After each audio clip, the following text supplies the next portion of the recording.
All right, guys, welcome back to the second episode of Exploring the Homestead. I guess this is going to be a thing now. I'm pretty excited about it. So, first part of May, and everything's in bloom. There are flowers and leaves everywhere. It's so exciting. I'm still getting to know what a lot of these are. Of course, I do know the bleeding heart. These leaves look a lot like a geranium, but who knows, right? Well, I'm sure somebody knows. I don't know that one for sure. These flowers here belong to a Siberian lettuce. At least I believe it's the Siberian lettuce.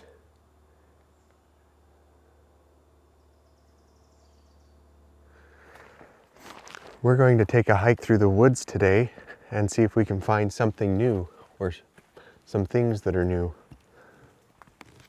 Ooh, I was hoping to cut across over here, but I think I'll need to go over there.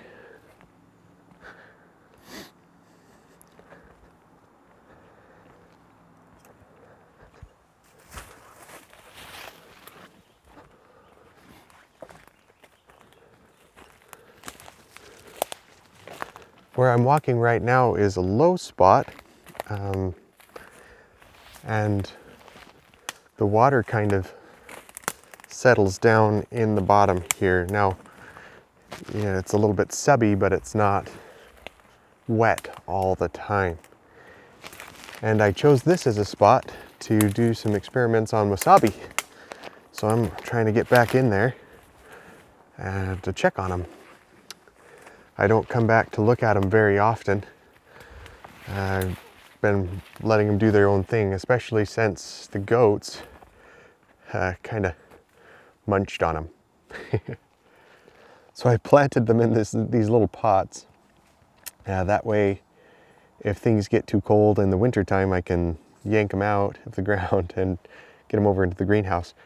This one has not recovered from the goats. Poor thing. This one, on the other hand, is super happy. I found out that the Pacific Northwest is actually a really good place for growing wasabi. I'm thinking it might be a fun thing to try my hand at. Maybe a good cash crop.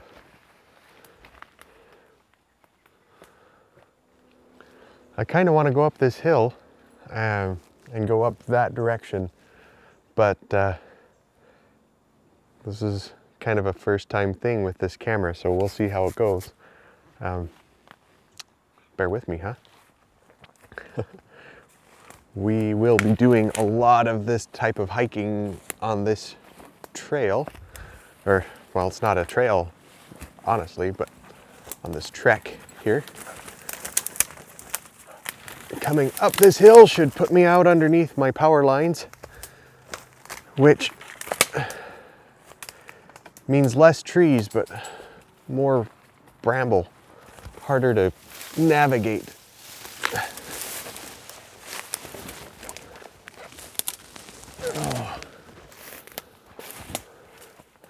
Oh, actually,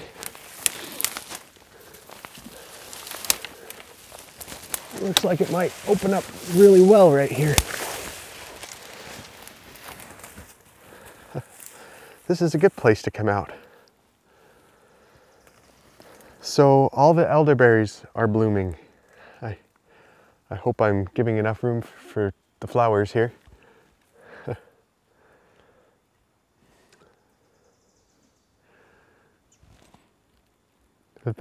The whole air up here smells like the elderberry blossoms.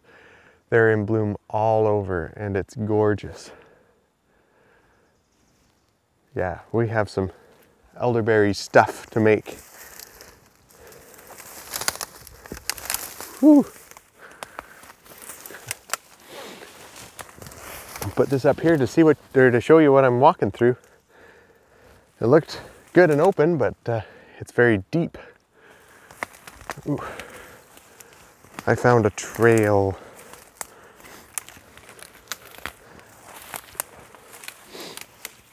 My dog Ivy,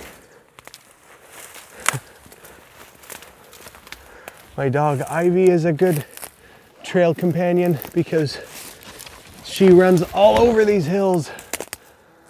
Oops.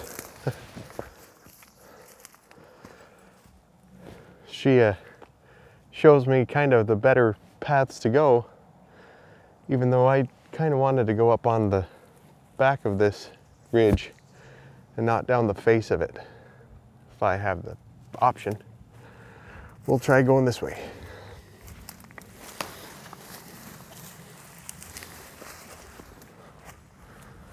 Okay, back into the thick of things. Let's see what it looks like in here, huh?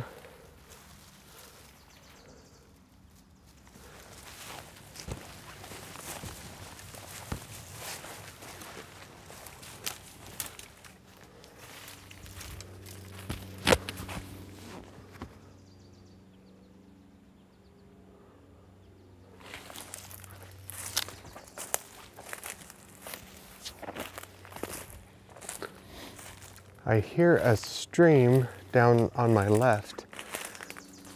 The path kind of goes around to the right side of the hill. It'd be kind of cool if I could make my way over there. But there's only so much pushing I can do.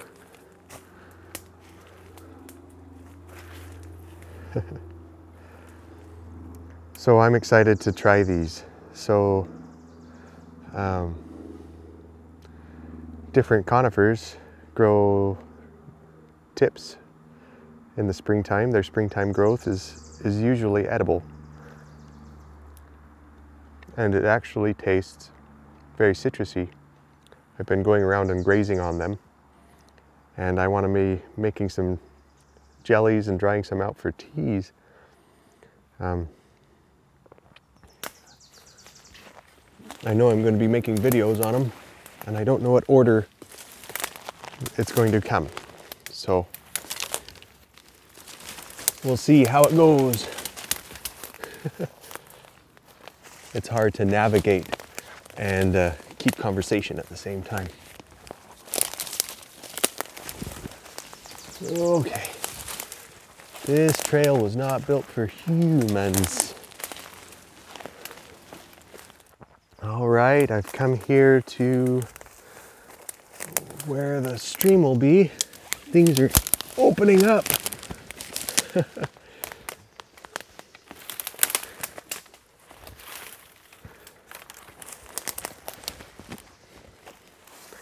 Sounds like there's a little waterfall of some kind over here. This is a beautiful space.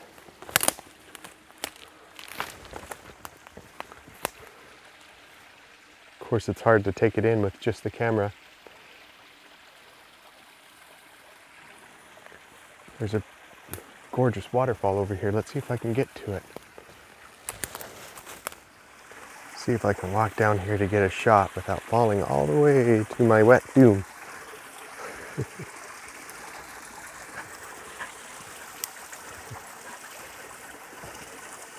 Ivy's not too worried.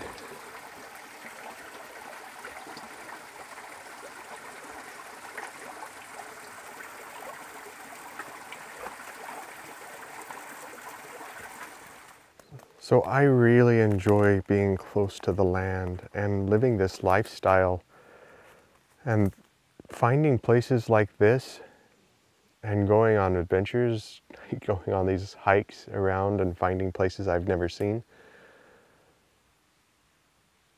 I love doing this because it's fulfilling to me.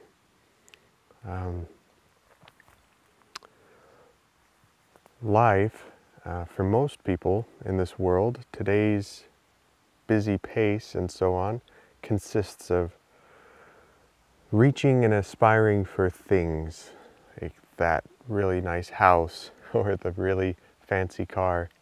If only I can get to that, I'll be happy. And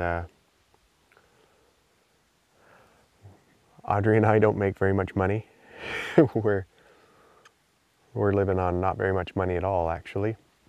It means we don't have a lot of things. If I did have all the money in the world and I was able to spend it on whatever I liked, I would probably spend it on getting close to nature somehow and being able to spend all my time out walking trails, discovering things that I never knew, maybe things that only a few people have ever seen. And I'm getting that lifestyle right now. I'm getting that opportunity right now. And instead of spending all the money in the world to receive it, I guess I'm giving up lots of money to do it. Giving up the lifestyle of being rich or having lots of money to have rich life. I think that's an okay trade-off. I love it. Anyway, the vine maple have leafed out over the last 2 weeks, and they're just gorgeous. And this tree that I'm standing under is just a giant vine maple. And there is no way that this camera is capturing it all.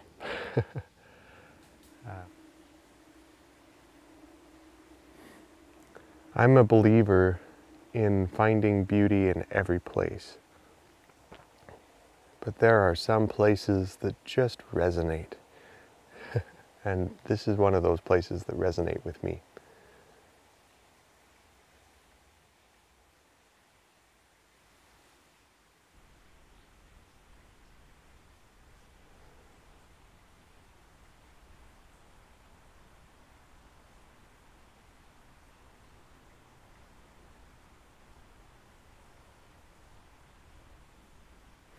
Here's a plant that I've been wanting to identify. These leaves smell really strongly of juniper, of all things. That's what it reminds me of, is juniper. And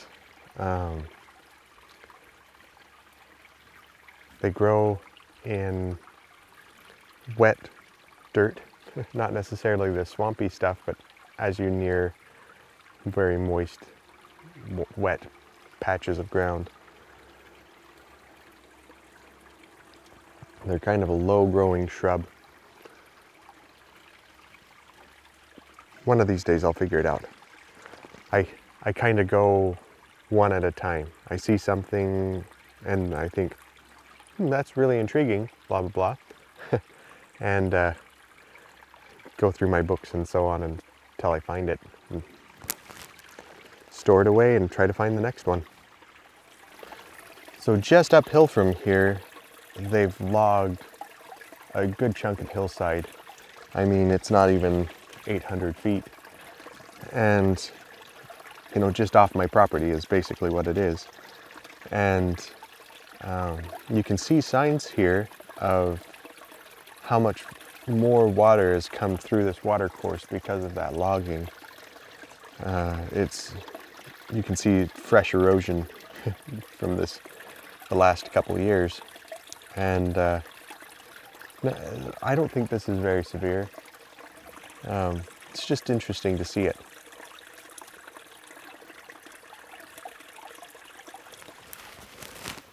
So it's true that we humans have a lot of impact on the world around us. And that we have the ability to harm the planet.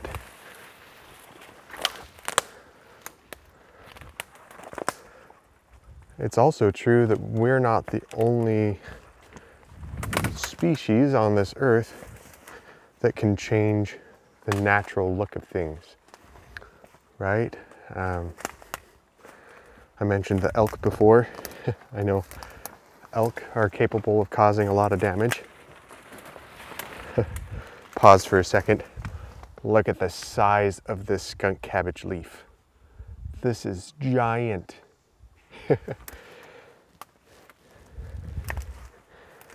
Anyway, there are other things out there that are capable of causing change.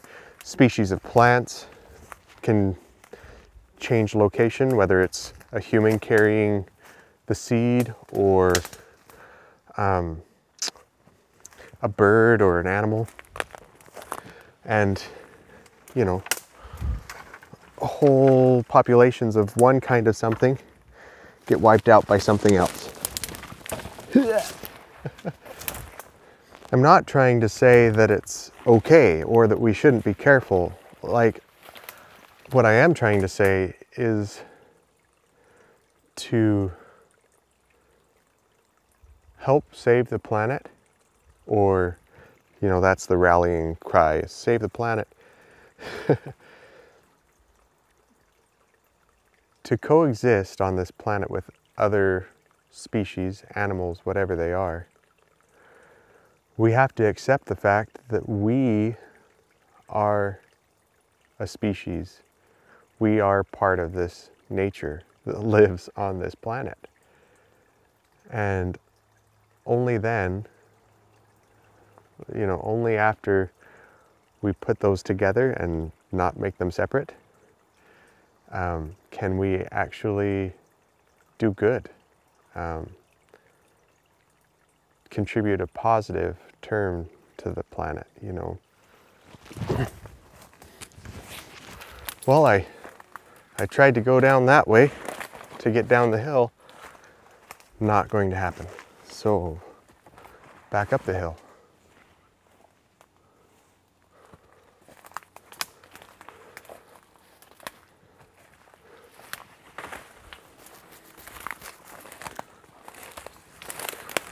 We'll try going up this steep hill.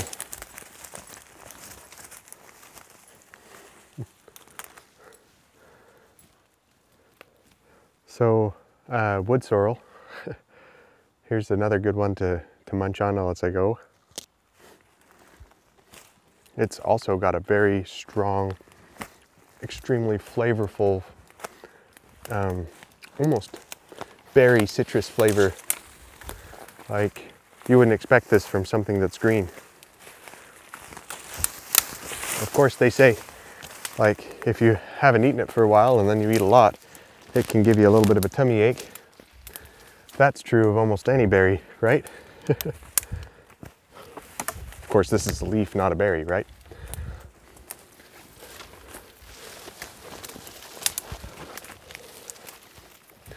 Ooh, this is thick, thick stuff.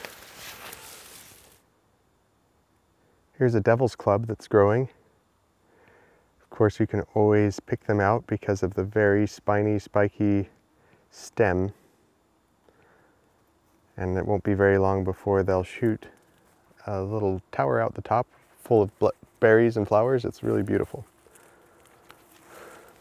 My leg is reminding me that devil's club, the spikes of the devil's club, if they poke your skin, they can irritate, similar to like a stinging nettle or something. I don't usually get a very bad reaction, just enough to sting a little extra than a normal poke. I did get one that hit me really hard, and the spike got stuck in my skin and it got a little irritated more than anything else, but not anything more than a mosquito bite. Some people though have the chance of getting a severe reaction, so if you're out working around Devil's Club, make sure you're careful, huh? Well, everybody, thanks for watching. I hope episode 2 was as interesting as episode 1. Go ahead and give me some ideas for episode 3. At this point, I'm thinking maybe 2 a month. So if there's something you guys want to see, give me an idea. We'll see if we can make it happen. Hoping that in the future we can discover some really fun things together, kind of like we did today.